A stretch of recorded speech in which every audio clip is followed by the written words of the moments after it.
Next ಈಗ ಮೊದಲೇ ಹೇಳ್ತಿದ್ರೆ ಚಂದ ಚಂದ ಹಾಡು, ಅದು ಅವಾಗ ತುಂಬಾ ಹಳೇದೆ, ಬಟ್ ಈಗಲೂ ಒಂದು ಕುಂದಾಪುರ ಭಾಷೆಯಲ್ಲಿ ನೀವು ಬರ್ದಿದ್ದು, ಅದು ಬರವಣಿಗೆ ಕುಂದಾಪುರ ಭಾಷೆಯಲ್ಲಿ ಹೇಗೆ ಬರ್ದಿದ್ದು, ಹೇಗೆ ಅವಕಾಶ? ಅದೇ ಒಂದು ಅದನ್ನ ನಾವು ಆಲ್ಬಮ್ ಸಾಂಗ್ ಅಂತ ಮಾಡೋದಂತ ಹಾಡೋದು. ಸೊ ಅದು ಅಂಜನಿ ಪುತ್ರ ಸಿನಿಮಾಗೆ ಅಂತ ಫಸ್ಟ್ ಬರ್ದಿದ್ದು ಹಾಡಲ್ಲ.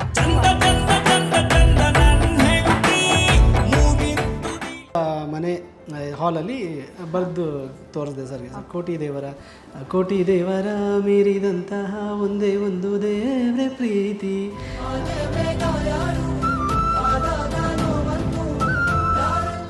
ಹಿಂಗೆ ಟ್ರೆಂಡ್ ಆಗುತ್ತೆ ಸರ್ ಈ ಲೈನು. ಮುದ್ದಾದ ಮೂತಿ ಮನ್ಸೂರ್ ಮರಕೋತಿ ಏಕಾಂಗಿ ಬಾಳಬಂಡಿ ಅಂದಾಗ ಯಾರೋ ಎಲ್ಲರೂ ಅವ್ರವ್ರು ಇದಕ್ಕೆ ಹಾಕೊಂಡು ವಿಡಿಯೋಗೆಲ್ಲ ಹಾಕೊಂಡು ರೀಲ್ಸ್ ಮಾಡ್ತಾರೆ ಸರ್ ಹಂಗೆ ಹಿಂಗೆ ಅಂತ ಹೇಳಿದ ನೆನಪು ನನಗೆ. ಬಟ್ ಅದು ರಿಲೀಸ್ ಆದಾಗ ಹಂಗೆ ಆಗಲೇ ಇಲ್ಲ.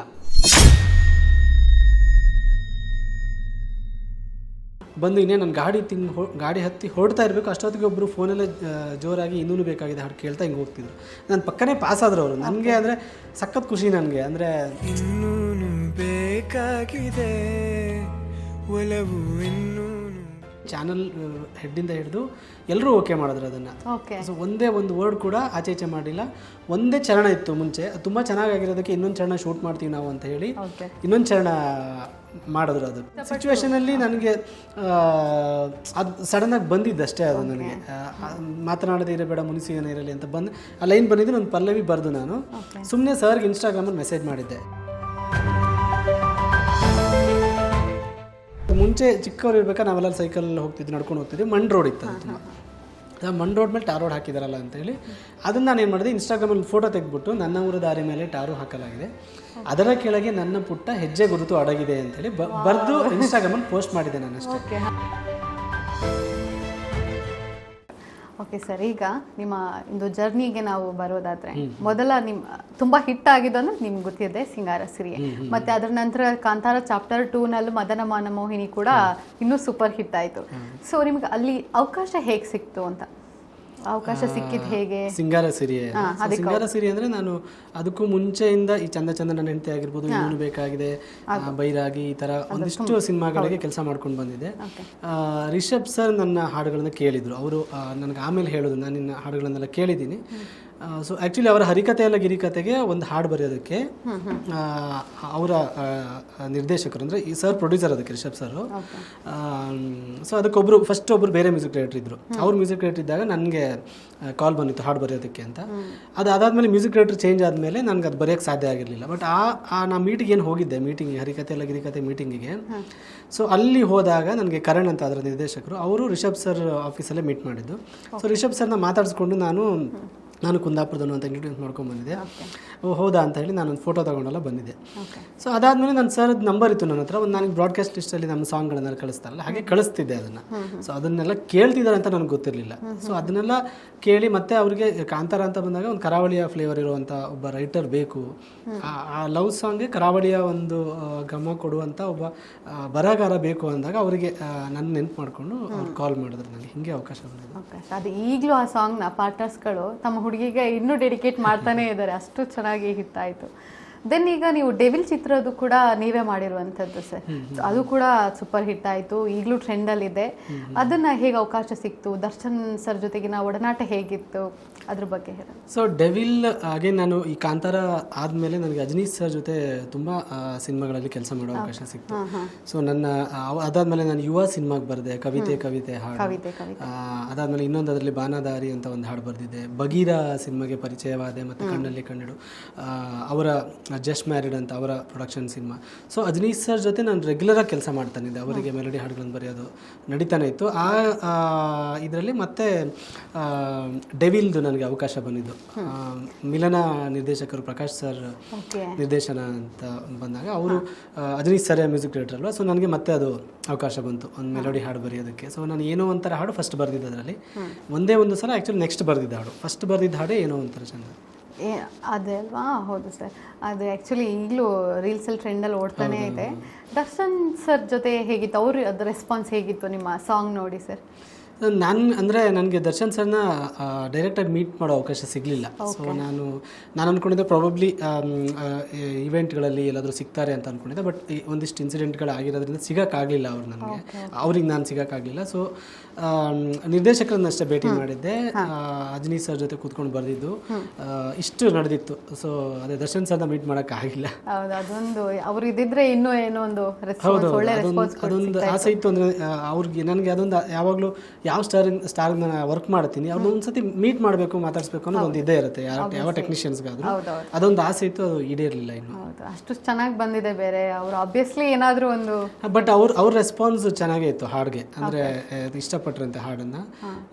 ಸೊ ಈವನ್ ಶೂಟ್ ಮಾಡಬೇಕಾದ್ರೂ ತುಂಬ ಎಂಜಾಯ್ ಮಾಡಿಕೊಂಡು ಇದು ಮಾಡಿ. ಸರ್ ನೆಕ್ಸ್ಟ್ ಈಗ ನಾನು ಮೊದಲೇ ಮಾತಾಡಿದ್ವಿ ನೋಡಿ, ಅಲ್ಲಿ ವಾಸುಕಿ ವೈಭವ್ ಅವರು ಹಾಡಿರುವಂಥದ್ದು ನಿಮ್ಮದು ಇನ್ನೂ ಬೇಕಾಗಿದೆ ಸಾಂಗ್. ಈಗಲೂ ಸ್ವಲ್ಪ ಜನ ಅಂದ್ಕೊಂಡಿರೋದು ಅವರೇ ಬರ್ತಿರೋದು ಅಂತ. ಸೊ ನಿಮ್ಮ ಕೈಬಾರದಲ್ಲಿ ಬಂದಂಥ ಹಾಡೋದು ಮೆಲೋಡಿ ಸಾಂಗ್ ಬೇರೆ, ಅದು ಅವಾಗಿಂದನೂ ಈಗಲೂ ನಿಜವಾಗ್ಲೂ ಇನ್ನೂ ಟ್ರೆಂಡಲ್ಲೇ ಹೋಗ್ತಾ ಇದೆ. ಅದು ಹೇಗೆ ಬರ್ತಿದ್ದು, ಆ ಕ್ಷಣ ಹೇಗಿತ್ತು, ಹೇಗೆ ಸಾಂಗ್ ಬಂದಿದ್ದು? ಸೊ ಇನ್ನೂ ಬೇಕಾಗಿದೆ. ಈ ಚಂದ ಚಂದ ನನ್ನ ಹೆಂಡ್ತಿ ನಂದು ಫಸ್ಟ್ ರಿಲೀಸ್ ಆದಮೇಲೆ ನನಗೆ ಒಂದೂವರೆ ವರ್ಷ ಆಲ್ಮೋಸ್ಟ್ ಸ್ಟ್ರಗಲ್ ಇತ್ತು. ನನಗೆ ಎಲ್ಲ ಅವಕಾಶ ಕೇಳೋದಾಗಿರ್ಬೋದು, ಒಬ್ರು ಕೊಡೋರು ಬರ್ಸೋರು, ಆಮೇಲೆ ರಿಜೆಕ್ಟ್ ಆಗೋದು, ಈ ಥರದ್ದೆಲ್ಲ ನಡೀತಾ ಇರಬೇಕಾದ್ರೆ ನನ್ನ ಕೈ ಹಿಡಿದಂಥ ಹಾಡು ಇನ್ನೂ ಬೇಕಾಗಿದೆ. ಸೊ ಅದು ಯಾವಾಗಲೂ ನಾನು ವಾಸುಕಿ ವೈಭವ್ ಅವ್ರಿಗೆ ಥ್ಯಾಂಕ್ಫುಲ್ ಆಗಿರ್ತೀನಿ. ಯಾಕಂದರೆ ಪ್ರಾಬಬ್ಲಿ ಇನ್ನೂ ಬೇಕಾಗಿದೆ ನನಗೆ ಸಿಕ್ಕಿಲ್ಲ ಅಂದಿದ್ರೆ ಮೇ ಬಿ ಸಿಂಗಾರ ಸೇರಿನೂ ಆಗ್ತಿರ್ಲಿಲ್ವೇನೋ, ಅಲ್ಲಿವರೆಗೆ ಕರ್ಕೊಂಡ್ಬರ್ತಿರ್ಲಿಲ್ಲ ಅನ್ಸುತ್ತೆ. ಸೊ ಆ ಮೆಟ್ಟಿಲು ಇದೆಯಲ್ಲ ನನಗೆ, ಅದು ತುಂಬ, ಯಾಕಂದರೆ ಇನ್ನೂ ಬೇಕಾಗಿದೆ ಆದಮೇಲೆ ನನಗೆ ಜನರು ರೆಕಗ್ನೈಸ್ ಮಾಡೋಕ್ಕೆ ಶುರು ಮಾಡಿದ್ರು. ಗೊತ್ತಿಲ್ಲ, ರಿಷಬ್ ಸರು ಆ ಹಾಡು ಕೇಳಿದ ನನಗೆ ಕರೆದಿರ್ಬೋದು, ಗೊತ್ತಿಲ್ಲ. ಬಟ್ ಇನ್ನೂ ಬೇಕಾಗಿದೆ ಆದಮೇಲೆ ನಾನು ಸಂಪೂರ್ಣವಾಗಿ ನನಗೊಂದು ನಂಬಿಕೆ ಬಂತು, ಹಾಡುಗಳನ್ನು ಬರ್ಕೊಂಡು ನಾನು ಇಲ್ಲಿ ಜರ್ನಿ ಮಾಡ್ಬೋದು ಅನ್ನೋದು ಒಂದು ನಂಬಿಕೆ ಬಂತು. ಅದಾದಮೇಲೆ ತುಂಬ ಮ್ಯೂಸಿಕ್ ಡೈರೆಕ್ಟರ್ಸ್ ನನಗೆ ಕೆಲಸ ಕೊಟ್ಟರು. ಶ್ರೀಧರ್ ಸಂಭ್ರಮ್ ಅವರು ಆಗಿರ್ಬೋದು, ಅನೂಪ್ ಶ್ರೀಲಿನವರು ಆಗಿರ್ಬೋದು, ಸೊ ಅರ್ಜುನ್ ರಾಮ್ ಅವರು ಆಗಿರ್ಬೋದು, ಈ ಥರ ತುಂಬ ಜನರ ಜೊತೆ ನಾನು ರೆಗ್ಯುಲರಾಗಿ ವರ್ಕ್ ಮಾಡೋಕ್ಕೆ ಶುರು ಮಾಡಿದೆ. ಅದು ಬರ್ತಾ ಬರ್ತಾ ಬರ್ತಾ ಬರ್ತಾ ನೆಕ್ಸ್ಟ್ ದೊಡ್ಡ ಮೆಟ್ಟಲು ಸಿಂಗಾರ ಸಿರಿಯ ಕರ್ಕೊಂಡ್ಬಂತು. ಓಕೆ, ಅದು ಇಲ್ದಿರೋ ಮೆಲೋಡಿ ಸಾಂಗ್ ಸರ್ ನಿಜವಾಗ್ಲೂ ಚೆನ್ನಾಗಿದೆ. ಅದಕ್ಕೆ ಏನಾದರೂ ರೀಸನ್ ಇದ್ದು ಅಥವಾ ಬರೀಬೇಕು ಅನ್ನೋದು? ಇಲ್ಲ, ಅದು ಟ್ಯೂನೇ ಪ್ರೇರಣೆ ಅದಕ್ಕೆ. ಸೊ ಇನ್ನೂ ಬೇಕಾಗಿದೆ ಅನ್ನೋದು ಅದು ಕಂಪೋಸಿಂಗ್ ಜೊತೆನೇ ಬಂದಿದ್ದದು. ಮತ್ತು ವಾಸುಕಿ ಅವರು ಈವನ್ ಅವರು ರೈಟರ್. ಸೊ ಅವರು ತುಂಬ ಒಳ್ಳೆಯ ರೈಟರು ಆ್ಯಂಡ್ ತುಂಬ ಚೆನ್ನಾಗಿ ಲಿರಿಕ್ಸ್ ಸೆನ್ಸ್ ಇದೆ. ನಾನು ಅವ್ರ ಜೊತೆ ವರ್ಕ್ ಮಾಡಿದಂತಾಗ ನನಗೆ ಎಕ್ಸ್ಪೀರಿಯನ್ಸ್ ಹೆಂಗಂದರೆ, ನಮ್ಮಿಂದ ಬೆಸ್ಟ್ ಏನಿದೆ ಅದನ್ನು ಅವರು ಆಚೆ ತೆಗಿತಾರೆ, ನಮಗೆ ಗೊತ್ತಾಗಲ್ಲ. ನಾನು ಅದಾದಮೇಲೆ ಅವ್ರ ಜೊತೆ ದೂರದರ್ಶನ ಅಂತ ಒಂದು ಸಿನಿಮಾಗೆ ವರ್ಕ್ ಮಾಡಿದ್ದೆ, ಅದರಲ್ಲಿ ಕಣ್ಣು ಕಣ್ಣು ಕಾದಾಡುತ್ತಾ ಇರಲಿ ಅಂತ. ಅದು ತುಂಬ ಅಂಡರ್ ರೇಟೆಡ್ ಹಾಡೋದು. ಬಟ್ ನನಗೆ ಇವತ್ತಿಗೂ ಅದರ ಲೈನ್ಗಳು ತುಂಬ ನನಗೆ ಖುಷಿ ಕೊಡುತ್ತೆ, ಒಂದು ಆತ್ಮತೃಪ್ತಿ ಕೊಡುತ್ತೆ. ಆ ಲೈನ್ಗಳು ಈಗ ನಾವು ತುಂಬ ಬರ್ದು ಕಳಿಸ್ತಾ ಇರ್ತೀವಿ, ಅದರಲ್ಲಿ ಓಕೆ ಮಾಡೋದು ಮತ್ತು ಇಲ್ಲ ಸರ್ ಇನ್ನೇನು ಬರೀತೀರಾ ನೀವು ಅಂತೇಳಿ ಬರ್ಸೋದಿದೆಯಲ್ಲ, ಆ ಕೆಪಾಸಿಟಿ ವಾಸುಕಿ ಅವ್ರಿಗಿದೆ. ಹಾಗಾಗಿ ನಾನು ಅವರು ವರ್ಕ್ ಮಾಡಿದಾಗ ಏನೋ ಬೆಸ್ಟ್ ಅವ್ರು ತೆಗಿತಾರೆ ನಮ್ಮಿಂದ ಆಚೆ. ಅವ್ರು ಅವ್ರಿಗೆ ನಿಮ್ಗೆ ತುಂಬ ಸಪೋರ್ಟಿವ್ ಇದ್ದಾರೆ ಹಾಗಾದ್ರೆ ಬರೆಯೋಣಿಗೆ. ಅದ್ರಲ್ಲಿ ನಿಜವಾಗ್ಲೂ ಒಂದೊಂದು ವರ್ಡು ಎಷ್ಟು ಮೀನಿಂಗ್ ಕೊಡುತ್ತೆ ಅಂದರೆ, ಮತ್ತು ಅವ್ರ ಇನ್ಪುಟ್ಸ್ ತುಂಬ ಚೆನ್ನಾಗಿ ಕೊಡ್ತಾರೆ, ತುಂಬ ಚೆನ್ನಾಗಿ ಇನ್ಪುಟ್ಸ್ ಇರುತ್ತೆ ಅವ್ರದ್ದು. ಇದನ್ನ ಈ ಥರ ಮಾಡ ಅಂತಲ್ಲ, ಎಲ್ಲೋ ಒಂದಿಷ್ಟು ಐಡಿಯಾಸ್ಗಳು ಅವ್ರಿಗೆ ಕೊಡ್ತಾರೆ, ಅದೆಲ್ಲ ಬರವಣಿಗೆ ತುಂಬ ಹೆಲ್ಪ್ ಆಗುತ್ತೆ. ಹೌದು. ನೆಕ್ಸ್ಟ್ ಈಗ ಮೊದಲೇ ಹೇಳ್ತಿದ್ರೆ ಚಂದ ಚಂದ ಹಾಡು, ಅದು ಅವಾಗ ತುಂಬ ಹಳೇದೆ. ಬಟ್ ಈಗಲೂ ಒಂದು ಕುಂದಾಪುರ ಭಾಷೆಯಲ್ಲಿ ನೀವು ಬರ್ತಿದ್ದು, ನಾನು ಕೂಡ ಡ್ಯಾನ್ಸ್ ಮಾಡಿದ್ದೆ ಸರ್ ಹೈಸ್ಕೂಲ್ನಲ್ಲಿ. ಅದಕ್ಕೆ ತುಂಬ ಇಷ್ಟವಾದ ಸಾಂಗ್ ಅದು ಬರವಣಿಗೆ ಕುಂದಾಪುರ ಭಾಷೆಯಲ್ಲಿ ಹೇಗೆ ಬರೆದಿದ್ದು, ಹೇಗೆ ಅವಕಾಶ? ಅದೇ ಒಂದು ಅದನ್ನ ನಾವು ಆಲ್ಬಮ್ ಸಾಂಗ್ ಅಂತ ಮಾಡೋದಂತ ಹಾಡೋದು. ಸೊ ಅದು ಅಂಜಲಿ ಪುತ್ರ ಸಿನಿಮಾಗೆ ಅಂತ ಫಸ್ಟ್ ಬರ್ದಿದ್ದು ಹಾಡಲ್ಲ, ನೀವು ಆಲ್ರೆಡಿ ಬರ್ದಿದ್ರಿ. ಒಂದು ಆಲ್ಬಮ್ ಸಾಂಗ್ ಅಂತ ಮಾಡಿ ಅದು ಯೂಟ್ಯೂಬಲ್ಲಿ ರಿಲೀಸ್ ಆಗಿತ್ತು. ಅದನ್ನ ನಿರ್ದೇಶಕರು ಇದು ಮಾಡಿ ಪಿಕ್ ಮಾಡಿ ಅದನ್ನ ಸಿನಿಮಾಗೆ ಅಳವಡಿಕೆ ಮಾಡ್ಕೊಂಡಿದ್ದೆ. ಅವಾಗ ಮತ್ತೆ ನಾನು ಚರಣ ಎಲ್ಲ ಬರೆದು ಅದು ಹಂಗಾಗಿದ್ದು ಹಾಡೋದು. ಹೌದು, ಅದು ಭಾರಿ ಚೆನ್ನಾಗಿತ್ತು. ಕುಂದಾಪುರ ಸ್ಲ್ಯಾಂಗ್ ಬೇರೆ ಇತ್ತಲ್ವಾ, ಸೊ ಅದ್ಭುತವಾಗಿತ್ತು ಸರ್. ಈಗಲೂ ಮಕ್ಕಳು ಡ್ಯಾನ್ಸ್ ಮಾಡ್ತಾರೆ ಸ್ಕೂಲ್ಗಳಲ್ಲಿ ಆ ಸಾಂಗಿಗೆ. ಈಗ ನೆಕ್ಸ್ಟ್ ನೀವು ಹೇಳ್ತಿದ್ರಿ ಭಗೀರ ಚಿತ್ರದ್ದು, ಅದರಲ್ಲೂ ಕೂಡ ನೀವೇ ಬರೆದಿರುವಂಥದ್ದು ಸಾಂಗ್. ಹೇಗಿತ್ತು ಆ ಕ್ಷಣಗಳು, ಹೇಗಿತ್ತು ಆ ಸಾಂಗ್ ಬರೆದಾಗ, ಮತ್ತು ಮ್ಯೂಸಿಕ್ ಡೈರೆಕ್ಟರ್ ಜೊತೆ ಹೇಗಿತ್ತು? ಸೊ ನಾನು ಆಗಲೇ ಹೇಳ್ದಂಗೆ ಈಗ ಏನು ಸಿಂಗಾರ ಸಿರಿ ಆದಮೇಲೆ ಅಜನೀಶ್ ಸರ್ದು ಮತ್ತು ನಂದು ಕಾಂಬಿನೇಷನ್ದು ನಡೀತಾ ಇತ್ತು ಸರಾಗವಾಗಿ. ಯುವ ಆದಮೇಲೆ ಮತ್ತೆ ಹೊಂಬಾಳೆ ಸಂಸ್ಥೆ ಜೊತೆಗೆ ಈಗ ಕಾಂತಾರನು ಹೊಂಬಾಳೆ ಮಾಡಿದ್ದು, ಆಮೇಲೆ ಯುವ ಕೂಡ ಹೊಂಬಾಳೆ ಇದು ಮಾಡ್ತಾರೆ, ಪ್ರೊಡ್ಯೂಸ್ ಮಾಡ್ತಾರೆ. ಆಮೇಲೆ ಭಗೀರ ಕೂಡ ಹೊಂಬಾಳೆ, ಅದೊಂಥರ ಹ್ಯಾಟ್ರಿಕ್ ನನಗೆ. ಸಿಂಗಾರ ಸಿರಿ ಆದಮೇಲೆ ಕವಿತೆ ಆದಮೇಲೆ ಪರಿಚಯವಾದ ಒಂದು ಹ್ಯಾಟ್ರಿಕ್ ಕಾಂಬಿನೇಷನ್ ಅದು. ಸೊ ಅದರಲ್ಲೂ ಕೂಡ ನಾನು ಫಸ್ಟ್ ಬರೆದಿದ್ದ ಹಾಡು ಕಣ್ಣಲ್ಲಿ ಕಣ್ಣಿಡು ಅಂತ ಒಂದು ರೊಮ್ಯಾಂಟಿಕ್ ಟ್ರ್ಯಾಕ್ ಬರುತ್ತೆ. ರುಕ್ಮಿಣಿ ವಸಂತ್ ಅವರು ಮತ್ತು ಮುರಳಿ ಸರ್ ಮಧ್ಯೆ ಇರುವಂಥ ಒಂದು ರೊಮ್ಯಾಂಟಿಕ್ ಟ್ರ್ಯಾಕ್. ಅದು ಫಸ್ಟ್ ಬರ್ದಿದ್ದೆ ನಾನು. ಓಕೆ. ಸೂರಿ ಸರ್ ಅಂತ ನಿರ್ದೇಶಕರು, ಅವರು ಯಶ್ ಅವರ ಲಕ್ಕಿ ಸಿನಿಮಾ ನಿರ್ದೇಶನ ಮಾಡಿದಂಥ ನಿರ್ದೇಶಕರು. ಅವರು ಆಲ್ಮೋಸ್ಟ್ ಒಂದು 10-12 ವರ್ಷಗಳ ಗ್ಯಾಪ್ ಆದಮೇಲೆ ಡೈರೆಕ್ಷನ್ ಮಾಡ್ತಾ ಇದ್ದಿದ್ದು. ಸೊ ಅವ್ರ ಜೊತೆ ಕಣ್ಣಲ್ಲಿ ಕಂಡಿದ್ದು ನಾನು ಅದು ವರ್ಕ್ ಮಾಡಿದ್ದೆ. ಆ ಹಾಡು ಫೈನಲ್ ಆಗಿತ್ತು. ಪರಿಚಯವಾದ ಹಾಡು ಇನ್ನೂ ಬರ್ದಿರಲಿಲ್ಲ. ಪರಿಚಯವಾದ ಹಾಡು ಲಾಸ್ಟ್ ಮೂಮೆಂಟ್ಗೆ ನನಗೆ ಬಂದಿದ್ದು. ಸೊ ಅವ್ರು ಕಾಲ್ ಮಾಡಿ ನಾನು ಅಜ್ಜು ಸರ್ ಸ್ಟುಡಿಯೋಗೆ ಹೋಗಿ ಅಲ್ಲೇ ಒಂದು ಪ್ರಾಬಬ್ಲಿ ಒಂದು ಹಾಫ್ ಆನ್ ಅವರ್ ಟು 45 ಮಿನಿಟ್ಸಲ್ಲಿ ಫೈನಲ್ ಆದಂಥ ಹಾಡು. ಸೊ ಹಿಂಗೆ ಆಗಿದ್ದು ಆ ಹಾಡು. ಓಕೆ. ಮತ್ತೊಂದು ಸರ್, ಇದು ಇನ್ನು ಕೋಟೆ ದೇವರ ಸಾಂಗ್, ಅದು ಆ್ಯಕ್ಚುಲಿ ಅಮ್ಮನಿಗೆ ಡೆಡಿಕೇಟ್ ಮಾಡೋ ಅಂತ ನಾನು ನೋಡಿದ್ದೀನಿ. ಆ ಸಾಂಗ್ ರೀಲ್ಸ್ಗಳಲ್ಲೆಲ್ಲ ನೋಡ್ತಾ ಇರಬೇಕಾದ್ರೆ ಅದು ತುಂಬ ಫೀಲಿಂಗ್ ಸಾಂಗ್, ಒಂಥರ ಎಮೋಷ್ನಲ್ ಸಾಂಗ್. ಅದು ಹೇಗಿತ್ತು ಸರ್ ಅಲ್ಲಿ ವರ್ಕ್ ಮಾಡಿ? ಕೋಟಿ ದೇವರು ಲವ್ಲಿ ಅಂತ ವಸಿಷ್ಠ ಅವರ ಸಿನಿಮಾ, ಚೇತನ್ ಕೇಶವ್ ಅಂತ ಡೈರೆಕ್ಟರ್, ಅವರು ಸಿನಿಮಾ ಅದು. ಸೊ ಒಂದು ವಿಪರ್ಯಾಸ ಅಂದರೆ ಲವ್ಲಿ ಸಿನಿಮಾದಲ್ಲಿ ನಾನು ಆಲ್ಮೋಸ್ಟ್ ಒಂದು 4 to 5 ಸಾಂಗ್ಸ್ ಬರ್ತಿದ್ದೆ. ಬ್ಯಾಕ್ಗ್ರೌಂಡ್ ಸಾಂಗ್ಸು ಇದೆಲ್ಲ ಸೇರಿ ಒಂದು 3 ಮೇಜರ್ ಸಾಂಗ್ಸು ಮತ್ತೆಲ್ಲ ಬಿಟ್ ಸಾಂಗ್ಸ್, ಒಂದು 4 to 5 ಸಾಂಗ್ಸ್ ಬರ್ತಿದೆ. ಅದ್ಯಾವುದು ನಾವು ಅಂದ್ಕೊಂಡಂಗೆ ಅಷ್ಟು ವರ್ಕ್ ಆಗಲಿಲ್ಲ. ಬಟ್ ಇದು ಕೋಟಿ ದೇವರ ಇದೆಯಲ್ಲ, ಅದು ಒಂದು ಸಣ್ಣ ಬಿಟ್ಟದು, ಓನ್ಲಿ ಒಂದು 4 ಲೈನು, ಒಂದು ವರ್ಷನೂ, ಇನ್ನೊಂದು ಎರಡು ಕಡೆ ಬರುತ್ತೆ ಅದು. ಸೊ ಅದು ನಾನು ಅನೂಪ್ ಸಿಳಿನ್ ಸಂಗೀತ ನಿರ್ದೇಶಕರು ಅದಕ್ಕೆ. ಅವರು ನನಗೆ ಹಿಂಗೆ ರ್ಯಾಂಡಮ್ ಆಗಿ ಒಂದಿನ ಕರೆದು, ಬನ್ನಿ ನನಗೊಂದು ಲವ್ಲಿ ಸಿನಿಮಾ BGM ಮಾಡ್ತಾ ಇದ್ದೀನಿ, ಒಂದು ಸಿಚುವೇಶನ್ಗೆ ಒಂದು ಇದು ಬೇಕು, ನನಗೆ ಲಿರಿಕ್ಸ್ ಬೇಕು ಅಂತ ಹೇಳಿ ನನಗೆ ಕರೆದು ಆ ಸಿನಿಮಾದ ಒಂದು ಸಿಚುವೇಶನ್ನ ತೋರಿಸ್ತಾರೆ ನನಗೆ. ಅಲ್ಲಿ ಒಂದು ವಸಿಷ್ಠ ಅವರು ಮತ್ತು ಅವ್ರ ವೈಫ್ ಮಧ್ಯೆ ನಡೆಯುವಂಥ ಒಂದು, ಅವ್ರಿಗೇನೋ ತುಂಬ ಲೇಬರ್ ಪೇನ್ ಏನೋ ಬಂದಿರುತ್ತೆ, ಅವಾಗ ಇವ್ರು ಎತ್ಕೊಂಡು ಹೋಗ್ತಿರ್ತಾರೆ, ಈ ಥರದ್ದೇನೋ ಒಂದು ಸಿಚುವೇಶನಲ್ಲಿ ಬರಬೇಕು ಅಂತ ಹೇಳಿ ನನಗೆ. ಅಂದರೆ ಏನು ಬರಿಬೋದು ಅಂದರೆ, ಅವ್ರಿಗೇನೋ ನೋವಾಗ್ತಿದೆ, ಅವ್ರು ತುಂಬ ಪ್ರೀತಿಯಿಂದ ಕಾಯ್ಕೊಂಡಿರ್ತಾರೆ ಅವರ ಹೆಂಡತಿಯನ್ನು, ಅವಳಿಗೆ ನೋವಾಗ್ತಿರೋದನ್ನು ಸಹಿಸೋಕ್ಕಾಗ್ತಾ ಇರೋದಿಲ್ಲ ಇವರಿಗೆ. ಸೊ ಇದಕ್ಕೇನೋ ಬೇಕು ಅಂತ ಹೇಳಿದಾಗ ಒಂದು 10 ಮಿನಿಟ್ಸಲ್ಲಿ ಬರ್ದಿದ್ದಷ್ಟೇ ಅದು. ಅವ್ರು ಟ್ಯೂನ್ ಕೊಡ್ತಾರೆ, ತರೇ ರ ತರೇ ರ ತರೇ ರೇ ರ ಅಂತ ಅನೂಪ್ ಸರ್ ನನಗೆ ಟ್ಯೂನ್ ಕಳಿಸ್ತಾರೆ. ರೆಕಾರ್ಡ್ ಮಾಡಿಕೊಂಡು ಅವರ ಮನೆ ಹಾಲಲ್ಲಿ ಬರೆದು ತೋರಿಸಿದೆ ಸರ್ಗೆ. ಕೋಟಿ ದೇವರ ಮೀರಿದಂತಹ ಒಂದೇ ಒಂದು ದೇವ್ರೆ ಪ್ರೀತಿ, ಆ ದೇವ್ರೆ ಗಾಯಾಡು ಆದಾಗ ನೋವನ್ನು ಯಾರಲ್ಲಿ ಹೇಳಿಕೊಳ್ಳುವುದು ಅಂತ ಹೇಳಿದಾಗ ಸರ್ಗೆ ತುಂಬ ಇಷ್ಟ ಆಯಿತು. ತುಂಬ ಚೆನ್ನಾಗಿದೆ ಅಂತ ಹೇಳಿ ನಾವು ಅದನ್ನು ಸುಮ್ಮನೆ ಒಂದು ಇದರಲ್ಲಿ, ಅದೇನು ಸಿನಿಮಾ ಜೊತೆಗೆ ಟ್ರಾವೆಲ್ ಆಗುತ್ತೆ ಅಷ್ಟೇ, ಅದೇನು ನಾನು ತುಂಬ ಇಷ್ಟೆಲ್ಲ ಆಗುತ್ತೆ ಅಂತ ದೇವರೇ ಅಂದ್ಕೊಂಡಿಲ್ಲ. ಇದು ಬೇರೆ ಹಾಡುಗಳಲ್ಲಿ ರಿಲೀಸ್ ಆಯಿತು, ಇದು ರಿಲೀಸು ಆಗಿರಲಿಲ್ಲ, ಏನು ಬಿಟ್ ಸಾಂಗ್ ಅಲ್ಲ, ರಿಲೀಸು ಆಗಿರಲಿಲ್ಲ. ಬಟ್ ಇದರ ಸೆಲೆಬ್ರಿಟಿ ಪ್ರೀಮಿಯರ್ ಶೋ ಅಲ್ಲಿ ನಾನು ಮತ್ತು ಅನೂಪ್ ಸರ್ ಪ್ರೀಮಿಯರ್ ಶೋ ಮುಗಿಸ್ಕೊಂಡು ಹಿಂಗೆ ಬರ್ತಾ ಇದ್ವಿ. ಸ್ಟೆಪ್ಸಲ್ಲಿ ಹಿಂಗೆ ಇಳಿತಾ ಇರಬೇಕಾದ್ರೆ ಸಿಂಪಲ್ ಸುನಿ ಸರ್ ಹಿಂದೆ ಬರ್ತಾ ಇದ್ರು ಡೈರೆಕ್ಟ್ರು. ಅವರು ಸರ್ ಮ್ಯೂಸಿಕ್ ತುಂಬ ಚೆನ್ನಾಗಿದೆ, ಸ್ಪೆಷಲಿ ಕೋಟಿ ದೇವರ ಪೋರ್ಷನ್ ತುಂಬ ಚೆನ್ನಾಗಿದೆ ಅಂದರು. ನಮಗೆ ತುಂಬ ಖುಷಿ, ಮತ್ತು ಅದ್ರ ಜೊತೆಗೆ ಅಂದರೆ ಒಂದೊಂದು ಸಣ್ಣ ಬಿಟ್ಟು ಎಷ್ಟು ಮ್ಯಾಟ್ರ್ ಆಗುತ್ತೆ ಇವಾಗ. ಸೊ ನನಗೆ ಯಾವುದೇ ಸಿನಿಮಾ ಈಗ RR ಬಿಟ್ಟು ಬರೆಯುವಾಗಲೂ ಕೂಡ ನನಗೆ ಯಾವುದನ್ನು ನಾವು ನಿರ್ಲಕ್ಷ್ಯ ಮಾಡಬಾರ್ದು, ಯಾವುದು ಏನಾಗುತ್ತೆ ಗೊತ್ತಿಲ್ಲ. ಸೊ ಅದು ಆ ಪೋರ್ಷನನ್ನು ಹಿಡ್ಕೊಂಡು ಜನ ಇದು ಮಾಡೋಕ್ಕೆ ಶುರು ಮಾಡಿದ್ರು. ಇದಾಯಿತು ತುಂಬ ದಿನ ಆದಮೇಲೆ ನನಗೆ ಗೊತ್ತಿಲ್ಲ ಇಷ್ಟು ದೊಡ್ಡ ಹಿಟ್ ಆಗಿದೆ ಅಂತ, ಯಾವುದು ಇನ್ಸ್ಟಾಗ್ರಾಮಲ್ಲಿ. ಸೊ ನಿರ್ದೇಶಕರು ಒಂದಿನ ನನಗೆ ಕಳಿಸಿದ್ರು, ಇಷ್ಟೊಂದು ದೊಡ್ಡ ಹಿಟ್ ಆಗಿದೆ ಇದು ಅಂತ. ಅಂದರೆ ಒಂದು 10,000 ರೀಲ್ಸ್ ಥರ ಆಗ್ಬಿಟ್ಟಿತ್ತು ಆವಾಗ. ನನಗೆ ಆಶ್ಚರ್ಯ ಆಗೋಯ್ತು. ಅಂದರೆ ನಾವು ರಿಲೀಸ್ ಮಾಡಿ ಎಷ್ಟೋ ಪ್ರಮೋಷನ್ಸ್ ಮಾಡಿ, ರೀಲ್ಸ್ ಮಾಡಿಸಿ, ಅದು ಮಾಡಿಸಿ ಇದು ಮಾಡಿಸಿ, ಕವರ್ ಸಾಂಗ್ಸ್ ಮಾಡಿಸಿ, ಎಷ್ಟೆಲ್ಲ ಪ್ರಮೋಷನ್ ಮಾಡಿದ್ರು ಒಂದೊಂದು ಹಾಡು ರೀಚ್ ಆಗಲ್ಲ, ಹಿಟ್ ಆಗಲ್ಲ. ಇದು ಏನೂ ಮಾಡಿಲ್ಲ, ರಿಲೀಸೇ ಮಾಡಿಲ್ಲ, ಆಫಿಷಿಯಲಿ ರಿಲೀಸೇ ಮಾಡಿಲ್ಲ. ಅದು ಸಿನಿಮಾದಲ್ಲೇ ಎಲ್ಲ ಕೇಳಿ ಎಲ್ಲೋ ಒಂದು ಪೈರೇಸಿ ಬಿಟ್ಟು ಎಲ್ಲೆಲ್ಲೋ ಬಂದು ಇಷ್ಟು ವೈರಲ್ ಆಗಿದ್ದದು. ಹಾಗಾಗಿ ಅದೊಂದು ದೊಡ್ಡ ವಿಸ್ಮಯ ಹಾಡು ನನಗೆ. ಅಲ್ಲ ಸರ್, ಇದ್ರಲ್ಲಿ ನೋಡೋದಾದ್ರೆ ಸೋಷಿಯಲ್ ಮೀಡಿಯಾ ಒಂಚೂರು ಹೆಲ್ಪರ್ ಥರ ನಮ್ಗೆ ಹೆಲ್ಪ್ ಮಾಡುತ್ತೆ. ಅಂದರೆ ಅದು ಏನು ಮಾಡುತ್ತೆ ಹೇಳೋಕ್ಕಾಗಲ್ಲ, ಒಂದು ಮಾಯೆ ಅದು ಸೋಷಿಯಲ್ ಮೀಡಿಯಾ ಅಲ್ವಾ ಸರ್. ಏನು ನಾವು ಅನ್ಕೊಂಡಿದ್ದನ್ನ ಏನೋ ಬೇರೆ ಏನೋ ನಡೀತಾ ಇರುತ್ತೆ, ನಾವು ಎಕ್ಸ್ಪೆಕ್ಟೇ ಮಾಡೋಕ್ಕಾಗಲ್ಲ, ಆ ಥರ ಇದಾಗ್ಬಿಟ್ಟಿರುತ್ತೆ. ಇನ್ನೊಂದು ಅದೇ ಈಗ ಹೇಳ್ದಂಗೆ ಸೋಷಿಯಲ್ ಮೀಡಿಯಲ್ಲಿ ಹಿಟ್ ಆಗಿರೋದು ಮಾನ್ಸೂನ್ ರಾಗದ ಮುದ್ದಾದ ಮೂತಿ.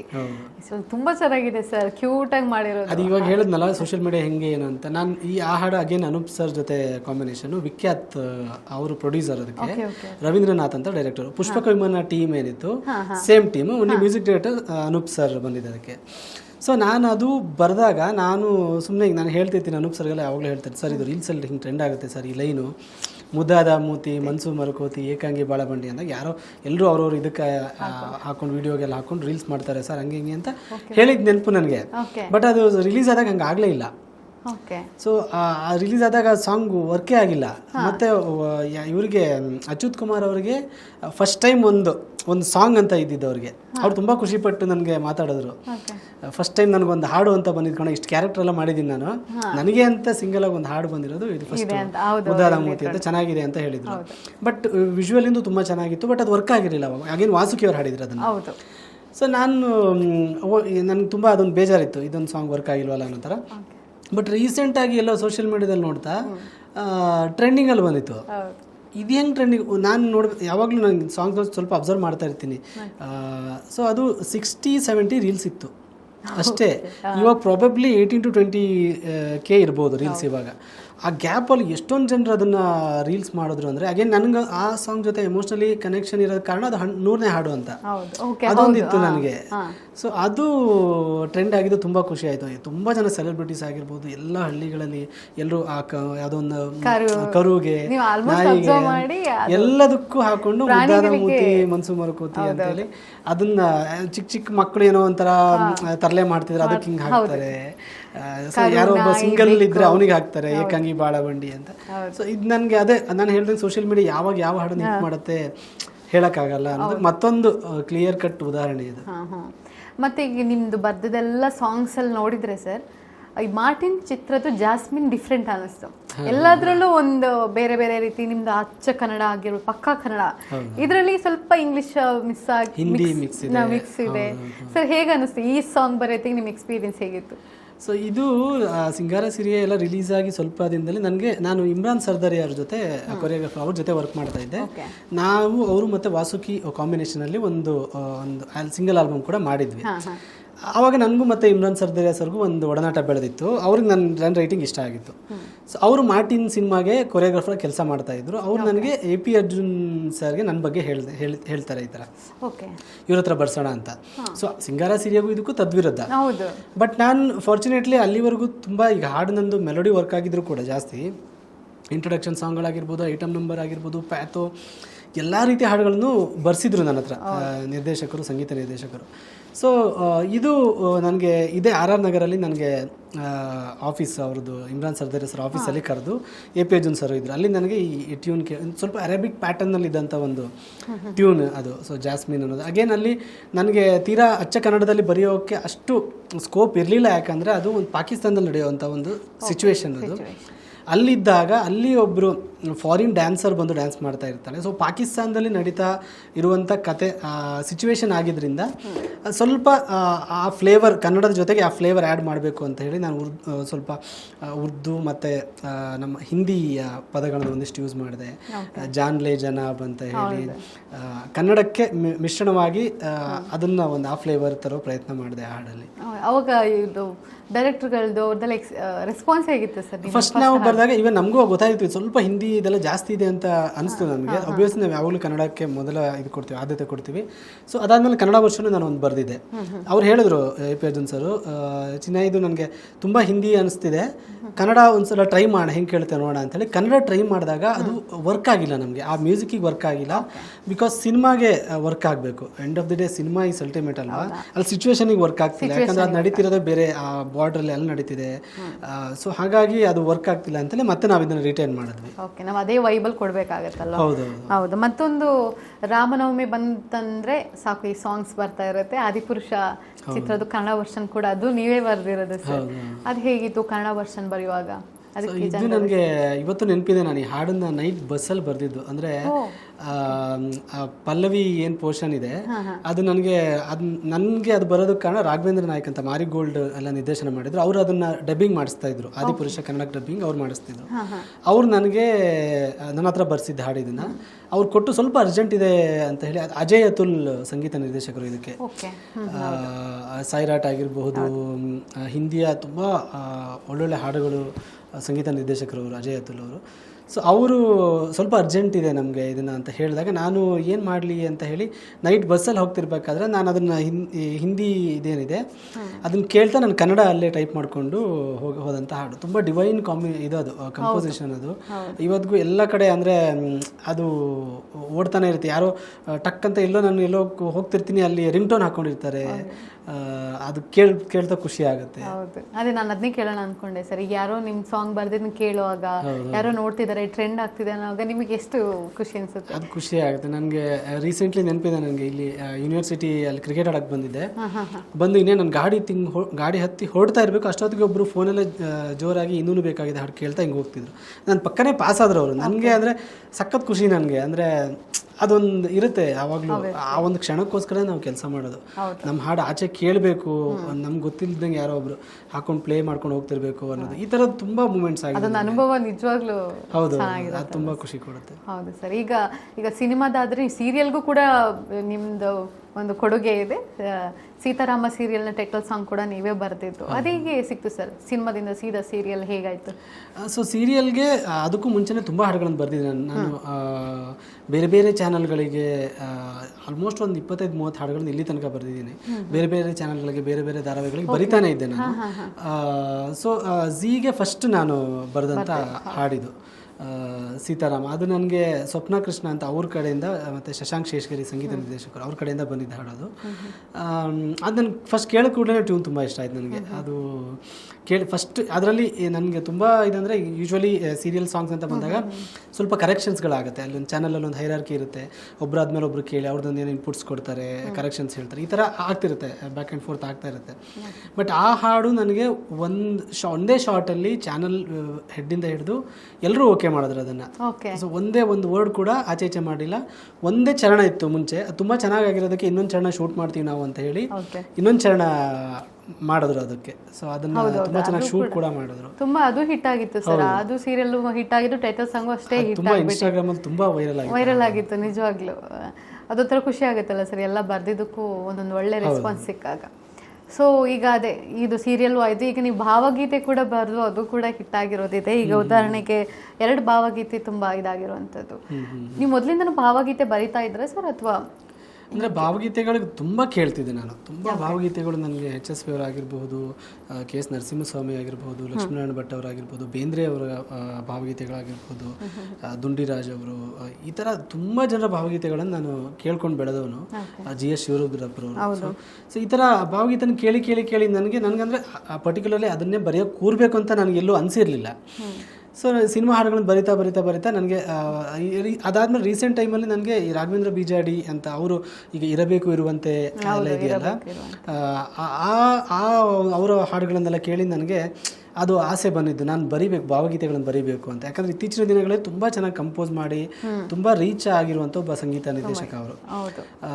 ಸೊ ಆವಾಗ ನನಗೆ ಅನಿಸ್ತಿತ್ತು, ಬಟ್ ನಾನು ಇದನ್ನು ಬರಿಬೇಕು ಅಂತ ಕೂತು ಬರ್ದಿದ್ದಲ್ಲ, ಮಾತನಾಡದೇ ಇರಬೇಡ ಸಿಚುವೇಶನಲ್ಲಿ ನನಗೆ ಅದು ಸಡನ್ನಾಗಿ ಬಂದಿದ್ದಷ್ಟೇ. ಅದು ನನಗೆ ಮಾತನಾಡದೇ ಇರಬೇಡ ಮುನಿಸು ಏನೋ ಇರಲಿ ಅಂತ ಬಂದು ಆ ಲೈನ್ ಬಂದಿದ್ದು, ಒಂದು ಪಲ್ಲವಿ ಬರೆದು ನಾನು ಸುಮ್ಮನೆ ಸರ್ಗೆ ಇನ್ಸ್ಟಾಗ್ರಾಮಲ್ಲಿ ಮೆಸೇಜ್ ಮಾಡಿದ್ದೆ, ಸರ್ ನಿಮ್ಮ ಕಂಪೋಸಿಷನ್ಗಳು ತುಂಬ ಚೆನ್ನಾಗಿರುತ್ತೆ, ನಾನೇನಾದರೂ ಬರೆದ್ರೆ ಅದಕ್ಕೆ ಕಂಪೋಸ್ ಮಾಡಿ ಕಳಿಸ್ತೀರಾ ಅಂತ ನಾನು ಕೇಳಿದಾಗ ಅವರು ಖಂಡಿತವಾಗ್ಲೂ ಕಳಿಸ್ತೀನಿ ಅಂತೇಳಿ ಫೋನ್ ನಂಬರ್ ಎಕ್ಸ್ಚೇಂಜ್ ಆಯಿತು. ನಾನು ಕಳಿಸಿ ಒಂದು 5 ನಿಮಿಷದಲ್ಲೇ ಟಕ್ ಅಂತ ಅವರು ನನಗೆ ಕಂಪೋಸ್ ಮಾಡಿ ವಾಪಸ್ ಕಳಿಸಿದ್ರು.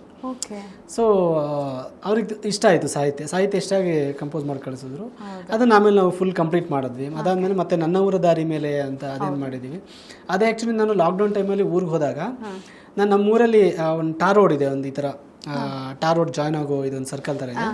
ಅಲ್ಲಿ ಹಿಂಗೆ ನೋಡಿದಾಗ ನನಗೆ ಅದು ಮುಂಚೆ ಚಿಕ್ಕವ್ರು ಇರ್ಬೇಕಾದ್ರೆ ನಾವೆಲ್ಲ ಸೈಕಲ್ ಹೋಗ್ತಿದ್ವಿ, ನಡ್ಕೊಂಡು ಹೋಗ್ತಿದ್ವಿ. ಮಣ್ಣು ರೋಡ್ ಇತ್ತು ಅದು ತುಂಬ. ಮಣ್ಣು ರೋಡ್ ಮೇಲೆ ಟಾರ್ ರೋಡ್ ಹಾಕಿದಾರಲ್ಲ ಅಂತೇಳಿ ಅದನ್ನು ನಾನು ಏನು ಮಾಡಿದೆ, ಇನ್ಸ್ಟಾಗ್ರಾಮಲ್ಲಿ ಫೋಟೋ ತೆಗೆದ್ಬಿಟ್ಟು ನನ್ನ ಊರ ದಾರಿ ಮೇಲೆ ಟಾರು ಹಾಕಲಾಗಿದೆ, ಅದರ ಕೆಳಗೆ ನನ್ನ ಪುಟ್ಟ ಹೆಜ್ಜೆ ಗುರುತು ಅಡಗಿದೆ ಅಂತೇಳಿ ಬರೆದು ಇನ್ಸ್ಟಾಗ್ರಾಮಲ್ಲಿ ಪೋಸ್ಟ್ ಮಾಡಿದ್ದೆ ನಾನು ಅಷ್ಟೇ. ಸೊ ಅದು ಪೋಸ್ಟ್ ಮಾಡಿ ನನಗದು ಪೋಸ್ಟ್ ಮಾಡಿ ಅದು ಮರ್ತೋಗಿದ್ದೆ. ಆಲ್ಮೋಸ್ಟ್ ಒಂದು 3-4 ಇಯರ್ಸ್ ಆಗಿತ್ತು.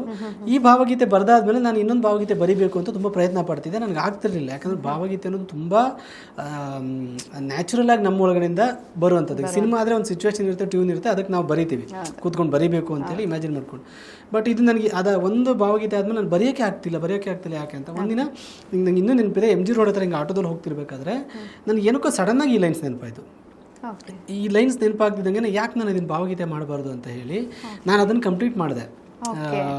ಏನು 4 ಲೈನ್ ಹೇಳದ್ನಲ್ಲ, ಅದು ನನ್ನ ಶಾಲೆ ಗೋಡೆ ಮೇಲೆ ಬಣ್ಣ ಬಳಿಯಲಾಗಿದೆ, ಅದರ ಒಳಗೆ ನಾನು ಬರೆದ ಚಿತ್ರ ಹಾಗೆ ಉಳಿದಿದೆ, ನನ್ನ ಅಮ್ಮ ಉಡುವ ಸೀರೆ ಬೆಲೆಯೇ ಬೇರೆಯಾಗಿದೆ, ಅವಳ ಸೆರಗು ಕೊಡುವ ಮಮತೆ ಇನ್ನೂ ಹಾಗೆ ಉಳಿದಿದೆ. ಸೊ ಇಷ್ಟು ಅದನ್ನು ನಾನು ಟೈಪ್ ಮಾಡಿಬಿಟ್ಟು ನೆಕ್ಸ್ಟ್ ಡೇ ಅವ್ರಿಗೆ ಸರ್ಗೆ ಕಳಿಸ್ದೆ. ಸರ್ ಕಳಿಸಿದಾಗ ಅಗೇನ್ ಅವ್ರಿಗೆ ಖುಷಿಯಾಗಿ ಅದು ಕಂಪೋಸ್ ಮಾಡಿ ಕಳಿಸ್ತಾರೆ. ಸೊ ಅದು ಹಂಗೆ ಕಂಟಿನ್ಯೂ ಆಯಿತು. Okay sir, nice. ಅದು ಹೆಂಗೆ ಸರ್ ನಿಮ್ಮ ತಲೆಗೆ ಅಷ್ಟು ಬೇಗ ವರ್ಡ್ಸ್ ಫಾರ್ಮ್ ಆಗಿಬಿಡುತ್ತೆ? ಏನಾದರೂ ಅದರಿಂದ ಮ್ಯಾಜಿಕ್ ಇದೆಯಾ? ಆ ಮ್ಯಾಜಿಕ್ ಅನ್ನೋದೇನಿಲ್ಲ, ಅಂದರೆ ಓದು ಒಂದು ಮುಖ್ಯವಾಗಿ ಓದು. ಈಗ ಎಷ್ಟೇ ಪದಗಳು ನಮ್ಮ ಒಳಗಡೆ ಬಂದು ಕೂರ್ತಿದೆ ಅಂದರೆ ಅದಕ್ಕೆ ಓದು ಮತ್ತು ನಾವು ಕೇಳಿರುವಂಥ ಹಾಡುಗಳು, ನಾವು ಕೇಳಿರುವಂಥ ಮಾತುಗಳು ಮತ್ತು ಎಲ್ಲದಕ್ಕಿಂತ ಹೆಚ್ಚಾಗಿ ಬದುಕು ಅಷ್ಟೇ. ನಾವು ಲೈಫಲ್ಲಿ ಏನು ಈಗ ನಾವೇನೇ ನಮ್ಮ ಸಿನಿಮಾ ಸಾಹಿತ್ಯ ಅಂತ ಬಂದಾಗ ನಾವು ತುಂಬ ಗಂಭೀರವಾಗಿ ಏನೋ ಪದಗಳನ್ನು ಕೂರ್ಸೋಕ್ಕಾಗಲ್ಲ, ಬುಕ್ಸಲ್ಲಿ ಏನೋ ಓದಿರ್ತೀವಿ ಕೇಳಿರ್ತೀವಿ ಅಂತ.